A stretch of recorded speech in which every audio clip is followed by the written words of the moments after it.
My husband told me that if I wanted stability in our relationship, then I needed to make it happen, but I can't make it happen if he is burnt out and refusing to get a job when we are about to move for our 26th and 27th time in 10 years. This is part genuine request for perspective/opinions and part getting it off my chest. My husband, 36M, and I, 35F, have been married 10 years. We have a good marriage and have never faced any truly difficult times. It'll be difficult to explain everything that goes into this, but I'm happy to expound in the comments. Basically, the last decade has largely been focused on achieving financial independence. I had never been a very business-oriented person until I met my husband. He is extremely entrepreneurial and his passion for it is catching. We have run our own businesses together and separately throughout our marriage. The goal has always been to make enough money on location-independent businesses we can live freely. Not necessarily retire, but have more freedom. Because of his encouragement, I'm now on a career path that could easily result in that. In 10 years, we have moved 25 times, all because better opportunities have presented themselves or current opportunities have dried up. We're now facing number 26 with number 27 not far away because number 26 doesn't look like that good of a prospect. Without giving away details, my business fluctuates greatly. I've had months where I pull in mid-five figures and long stretches of a few hundred. My career outside of this is food service with a very definite wage ceiling. My husband's career is professional and he can easily find a six-figure salary position. His current online business currently brings in low four figures. We have always relied on his going back to work when money runs low. He's in high demand, can practically snap his fingers and get a job. I cannot. Here's the conflict and where I'll try to eliminate as much of my bias as possible. My husband is completely burned out. He physically and emotionally can't deal with the stress of going to work right now. He has supported me through the last couple years when my income has been low. I've always been aware of my financial contribution and make up for it by carrying the grand majority of the household chores. Even when I was working 60+ hours as a manager and pulling in half his wage. But as our savings are dwindling, it's looking more and more like I'll have to get a job. That means pushing my business to the back burner, working a physically demanding job, all for a quarter of the pay he could get. I'm not one to spend money. We didn't have a wedding. We bought my wedding band 3 years after we got married. I cut my own hair. I work from home in sweatpants. It's not as though I forced him to work jobs he hates in order to provide me with an extravagant lifestyle. I have worked jobs to help provide for us in the past, and even when my business isn't earning a ton, I still put in 50+ hours a week. I'm craving stability. Not permanence, just the feeling that I can unpack our boxes and not feel like I should save them in a closet knowing in 6 to 9 months I'll need them again. We've been child-free for years, but the last couple years the topic has been coming up more and more. Yet I feel it's impossible to even discuss the idea of starting a family in the face of such uncertainty. I miss my cats, they're living with my parents overseas. I want a fish tank and a place to hang pictures. He says, if you want those things, then make them happen. Which, fair enough. I completely agree with. I don't want to rely on him to provide the life I want, however it leaves me feeling a combination of emotions I can't really put a word to. I find myself going through mental exercises of, what would I do in this situation if I were single? How would I support myself? And I start to feel resentful. I'm not single. I'm married. And not only that, I'm not sure I can make enough money to support us. I desperately want him to find what it is he's meant to do. I don't care about the money or the dreams of financial independence if it means he's miserable trying to get there.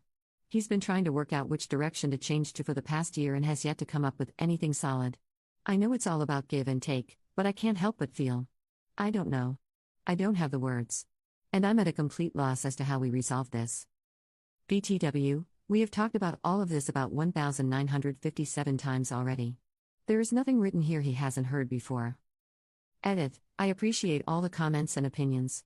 This got a lot more response than I expected. Just a few things. It's difficult to sum up an entire life in a few hundred words. The moves have been for varied and obviously with 25 of them, multiple reasons. Some are because my husband was offered a good job. Others were to be nearer family. I've been pursing my side business for the last 3.5 years. The 7 prior to that I was in full-time employment, sometimes working a full-time job while also helping to run our own business. He has not financially supported me for 10 years. I'm not sure where people got MLM from, but I'm in a creative field. As I said, I don't want to reveal details, but I create products and then sell them online. We are not scam artists, nor do we have to leave town because people are catching on to our pyramid scheme, lol. As far as financials go, again, it's impossible to sum up 10 years of income. But we go through feast and famine periods. Times when money is flowing in and times when we live off what we've earned. We never live outside our means, and when money is good, we put thousands a month away to prepare for the down times. It's not a typical way of living, so I understand it's not easily relatable. Commenter 1. So, you both have entrepreneurial side businesses and full-time jobs? Plus moving every 3 to 6 months for the last 10 years? That would burn anybody out. I know financial independence is a dream, but it seems like if both put down roots, maybe for a specified time, like 4 years, and found stability, burnout wouldn't be a factor. Financially and emotionally, starting over takes a toll. I want to say make a plan, but sometimes you have to go with the flow, work a job and just make it day to day without trying to achieve large crushing goals of making it big with an entrepreneurial venture. Commenter 2. If you're trying to reach financial independence based on location independent businesses, why on earth do you have to move 25 times in 10 years? Why on earth are you moving for number 26 if you think you'll have to move again for number 27? It sounds to me like there is something wrong with how your husband is pursuing financial independence, and I'm worried that your husband is not so much entrepreneurial as chasing money schemes uphill and down dale. After 10 years of working on it, how close are you to your net worth goal? You sound very frugal. Surely after 10 years you have a solid nest egg, and are seeing that net worth start to grow through compound interest? Why do you say your savings are dwindling when his business brings in enough money to pay the bills? From a FI/RE perspective, this just doesn't add up. Even if this strategy really is working in a money sense, if you are sick of moving and long for stability, the strategy is not working for you or your marriage. I think your reaction to the current circumstances is about a bigger set of issues than just going back to work. You sound like you're at the end of your rope with a lot of things: moving, housework, children, and going back to low ROI work is the last straw. As others have said, your husband needs to treat his burnout. You sound burned out too. You both need to take a step back and look at your plans and lifestyle, through marriage counseling, financial advice, whatever will help you review with clear eyes and get on the same page. Your current plans and lifestyle are clearly not working for either of you. Update 1, 10 months later. I'm writing partly to sort all this out in my head and partly for outside perspectives. I don't even know what to think anymore. Again, I'm happy to explain any details that need fleshing out if it helps. I'll try to be concise, and I truly appreciate you reading. 9 months ago, I posted asking for help about my frustration with going back to work after my husband burned out in his career, previous post in my history. For the sake of anonymity, I try to be vague with the details, and many thought our work was on the dodgy side. I don't care about keeping it anonymous. All these factors are relevant. I'm an author, I self-published books and made a decent living doing it for several years. My husband is a software developer and mainly buys existing online companies and fixes them up to sell. When that's not working, he tries to work a normal 9 to 5, but typically lasts no more than 6 months. His last attempt was 1 day. My career before this was in the food industry, which means bad pay, long hours, and very sore feet. I got a job that pays 95% of the bills, the rest is covered by savings. Yeah, I'd rather be working for myself, but I like it. I'm good at it. It's the first time I actually enjoy going to work. For the last few months, I've been slowly changing, and it feels like my husband and I are drifting apart. At first I thought it was a natural phase. Things will definitely feel different compared to working under the same roof all day and night. Now, I don't know. From the previous thread, he says, if you want those things, then make them happen. Which, fair enough. I completely agree with. I don't want to rely on him to provide the life I want, however it leaves me feeling a combination of emotions I can't really put a word to. I find myself going through mental exercises of, what would I do in this situation if I were single? How would I support myself? And I start to feel resentful. I'm not single. I'm married. And not only that, I'm not sure I can make enough money to support us. I am making enough money to support us, and it feels good. It's given me confidence in a way I haven't had before. But, it's also made something glaringly obvious in our relationship. We disagree on just about everything, and we have very little in common. I'm happy to work on my writing on the side while I work. He thinks I've given up on our dream and have settled for a world, the 9 to 5, MF world, he is loath to spend time in. He sold his business and is still figuring out what he wants to do next. I want to buy a flat in the city. He wants to move to the country, or use our savings to travel or live remotely. I want to settle for a while and make friends. He thinks there's plenty of time for that in the future. I want to make our home cozy and put up decorations like photos and artwork. While he likes it, he thinks of it all as just pointless stuff we shouldn't waste money on. I could go on, but you get it. It feels like literally everything I like, he hates.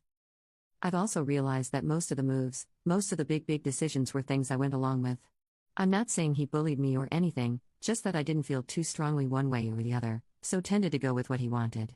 Of course, we talked about it, but it rarely was me pulling in the bulk of the income, so I didn't feel like I had much of a say. Now I feel strongly about a life direction and have the ability to make it happen, and I feel guilty? He says I've changed, that he's the same as he's been, wants the same things he's always wanted. This is me altering the situation, which I agree with. But it's not like it's this massive bait and switch plan. Our entire marriage I've talked about settling down. I'm rambling. Here's the way I see it. We both love each other and genuinely want to make the other happy, which is why over 10 years, we've both compromised on choices that go against what we individually want. He goes to work for a little while so I can have a semi-stable home. I bounce around the world with him so he can discover himself and his career. But our tolerance for these periods have become too short to manage. He physically can't work for another person. I want to scream when I think about packing up my stuff and starting over again. Have we just spent so much of our marriage being distracted by the exciting newness of moving and pushing for financial independence, we didn't notice how little we have in common otherwise? I can't help but feel like this is on me, not my fault, per se, but on my shoulders. I'm the one rocking the status quo, and if I want things to balance out, it's up to me to adjust my expectations. Commenter: You guys sound super incompatible. Is this really the man who you imagine building the life you want with? If you want a chance to keep this marriage afloat, I'd seriously consider couples counseling to see if you can find compromises here that both of you can agree to. If you can't find those compromises, then you should seriously consider moving on. Yeah, I want to continue my life with him. I love him, I like him. We do enjoy each other's company.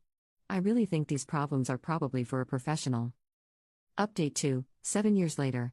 I was recently cleaning out my bookmarks and found this old throwaway, and obviously the 2 posts I made with it. I'm not sure why now, but I feel compelled to write a follow-up. Maybe it'll give people the bravery to change, or at least an example of how sticking with what you know isn't always the best choice. And obviously, very long story short, with the help of those posts and a lot of long nights of thinking, I left my husband. In fact, it took him going away for a long weekend to realize how much happier and at peace I felt without him around. At first the split was amicable, but looking back I think he was just waiting for me to come rushing back to him once I realized my mistake. When that didn't happen and he could see I was actually serious about building a new life for myself, a switch flipped. We only spoke when he needed something from me, and eventually that stopped too. Enough about him. I'm now 42, happier and healthier and more satisfied than I've been my whole life. I picked me, and that was the best choice I could have ever made. I lived alone for the first time, and my God, the peace of having my own space. Unrivaled. I ended up staying in that apartment for 5 years, not a moving box in sight. I put art on the walls, I knew my neighbors. I made a home. I grew my career and went back to school. Made friends, built a little community. I've done a ton of therapy and realized that the abusive patterns my parents created in childhood were just repeating with my ex. I fell in love, a real love, a supportive love that encourages growth and security. I'm doing new work that helps people and is so much more than just chasing money. All of those things have created a life that's more rewarding than I ever thought possible for myself. I've gone through some really bad times too: illness, cancer scares, loss. But I have no idea how I would have come out the other side without the community I built around me. Even something as simple as people at your local coffee shop recognizing you is a comfort after feeling adrift and alone for so long. Anyway, if I were to respond to myself from 7 years ago, this is what I would say. Leave the loser. He doesn't care about you, never did. He only cares about what you can do for him, and now that you aren't serving him, well, just go. You are capable of doing difficult things, and you are worthy of the work it takes to accomplish them. Trust your abilities, trust your gut, it's been screaming at you for years now, honey. Life can be so much more than you've experienced, but you have to make it happen for yourself. Commenter 1. This is as close to fairy tale ending as this world provides. I'm so happy for you. Commenter 2. I got halfway through the first post and was already side-eyeing the husband. 25 moves in 10 years, all chasing better opportunities? He can snap his fingers and immediately get a highly paid job anytime he wants, but hates working for other people? That's not being a business-oriented, highly driven entrepreneur, that's chasing the new shiny thing and discovering that it's not as fun as it looked, over and over and over again.